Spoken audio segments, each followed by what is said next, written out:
everyone, welcome back to another episode of Be Money Smart. And it's Monday and I want to dive into a topic that never goes out of style, salary. So recently I found out something pretty surprising. A friend of mine is the head of software at a tech company, and his salary is 7 times higher than the front desk receptionist. So I'm in Shenzhen right now, and I bet this kind of pay gap is pretty common in other top-line cities in China like Beijing, Shanghai, and Guangzhou too. And even if the receptionist also can have some extra income from some part-time job, but the difference in their base salary is still huge. So in today's episode, I want to talk about which jobs are still considered high-paying and stable in today's economy. And when I say stable, I don't just mean sticking with one company for years, like government jobs or SOEs aside. I just talk about having skills that can keep you income steady for next 1 or 2 years. Sure, the inflation is seen, but I don't think it hit us so hard in mainland China as it does in other places, you know it. And I really don't see us facing that kind of situation. So let's get started with programmers. It's not just a word, not easy, but the tech company is booming. It's just one of the sunrise sector. Honestly, computer as basic as language these days. What industry doesn't rely on computers? Agriculture, manufacturing, healthcare, laws, finance, you can name it. As the old school industries go digital, tech is at the heart of it. That's why the entry-level salaries in programming are pretty solid. Now I know some programmers might not agree with me, and that's totally fine. Programmers often think in straight lines, and there's always talk about the 35-year-old barrier. That's the point where people start thinking about switching to the government jobs or leaving the field. But here's the thing. If you keep learning and pushing yourself, not just fixing bugs all day, you will stay ahead. Thinking about this way, a server who only knows how to carry the dishes isn't going to move up. So all you do is fix bug, you will eventually get left behind. But if you take advantage of the tools like the AI, Cursor, or other AI tools, especially the AIGC, you will have a much better shot at keeping your job high-paying and stable. Take someone like Zhang Yiming, for example. Aside from the over 35 issue, there are also facts that programming can be tough on your eyes and back, which is why some people look for less physically demanding work after a while. And staring at screens all day isn't easy. But there are ways to deal with that. I heard from a former boss that one of his colleagues, classmates, who is a programmer at Microsoft now, runs 5 kilometers every day, and it's done wonder for his back. My boss was born in 1983, so he is not exactly old. Regular exercise really makes a difference. For your eyes, eat more foods rich in lutein and zeaxanthin. Do some exercise and get anthocyanin from things like blueberries. With the kind of salary programmers make, affording these supplements shouldn't be a problem.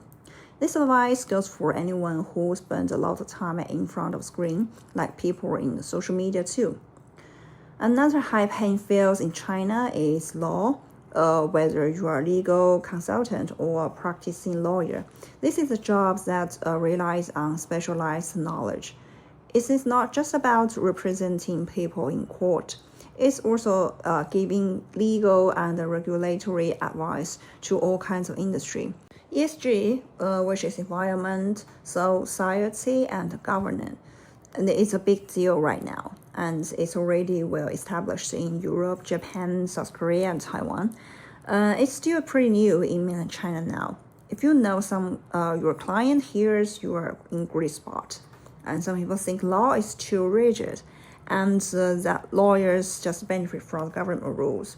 There's the idea that they are leaning on the big trees for shade, and having illegal credentials lets them throw their weight around in the company.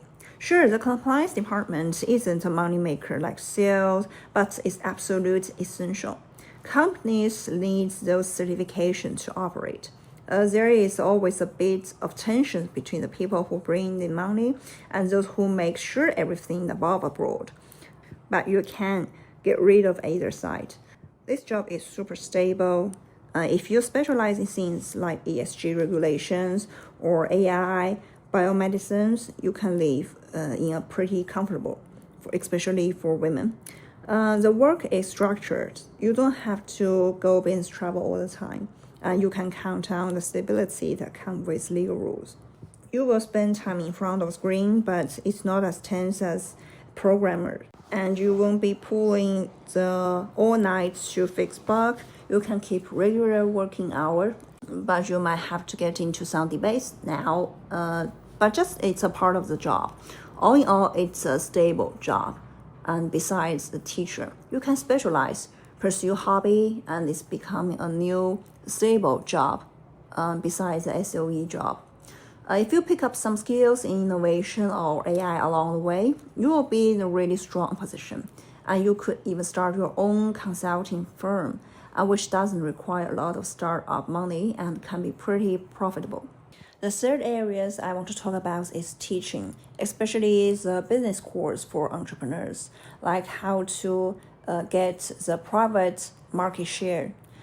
These areas can be pretty commercials, and being a lecturer, the business lecturer, is a great option. Take Zhang Qi, for example. She teaches business and management on the online platform like Douyin, TikTok, or Bilibili, mainly for business owner. To get to her level, you need a strong team, capital back. Doing it all on your own can be exhausting, but you don't have to aim so high. You can be a mid-level business lecturer without constantly churning out content. You could also start a consulting company that trains business lecturer. First, you might work with small business schools and influencers in the private domains. As you know, you can team up with the bigger names. If you keep moving up, you could work with elite business schools like the Tsinghua, Peking University, and Guanghua College, or the CEIBS, which I think is the best business school in China.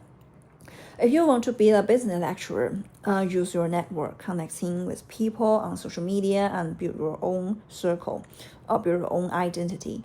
Start with small business on one side. Make money through things like micro and small business, buying and reselling, live streaming, and group buying. Don't go all in at the start. Make sure you actually enjoy what you're doing, and any losses can be manageable. Avoid big upfront investment. Just setting up storefront can cost hundreds of thousands, and daily expenses add up fast. That's why so many physical or offline stores closed during the pandemic. Okay, that's all for today's episode. Thanks so much for tuning in. If you enjoyed this episode, please hit that subscribe button and share the show with your friends. Your support means the world to me, and it helps us to keep bringing you more content like this. Stay curious, keep investing in yourself, and I will catch you next time. Take care. Goodbye.